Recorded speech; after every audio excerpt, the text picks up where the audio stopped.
ዲቪ 2027 ስትሞሉ ጥንቃቄ ሁሉም ሰው የሚሰራቸው ስህተቶች አዳዲስ ፊቸሮች ተካተዋል። እኔ ከዚህ በፊት እሞላ ነበር። የብዙ ዓመት ኤክስፒሪያንሱ አለ። ከሞላላቸው ልጆች መካከል የደረሳቸው አሉ፣ በአሜሪካ የሚገኛሉ በአሁኑ ሰዓት ማለት ነው። ሁሉም ሰው የሚሰራቸው ስህተቶች ፎቶ ኤዲት ስታደርጉ ሳይዙ 600 በ600 መሆን አለበት። ባክግራውንዱ ከኋላ ዋይት መሆን አለበት። እናንተ የምትጠቀሙት ልብስ ደግሞ ከዋይት የተለየ መሆን አለበት። ሌላ መሆን አለበት። ኪሎ ሜትሩ ከ270 ማነስ አለበት ማለት ነው።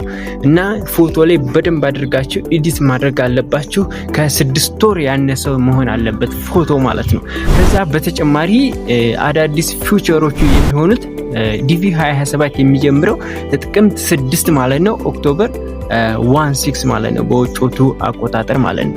አዳዲስ ፊቸሮች የሚሆኑት ደግሞ ፓስፖርት ከዚህ በፊት 2026ም 2025ም ስንሞላ ፓስፖርት አያስፈልግም ነበር። አሁን 2027 ላይ ፓስፖርት የግድ ያስፈልጋል። ማንዳቶሪ ነው። ሁላችሁም ፓስፖርት አዘጋጁ። ምናልባት ጊዜው ሲደርስ አፕዴትም ሊያደርጉት ይችላሉ፣ በመታወቂያም ሊሆን ይችላል። ግን እስካሁን ፓስፖርት ግዴታ እንደሆነ ነው እየተናገሩ ያሉ። ሶስተኛውና አስከፊ ጉዳይ ደግሞ ለትራንዛክሽን ፊ $1 ያስፈልጋል ማለት ነው።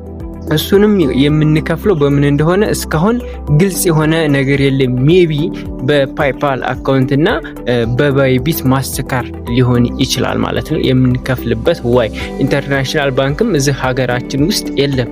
እስኪ ስለሱ አዳዲስ ነገር ካለ አሳውቃችኋለሁ ማለት ነው።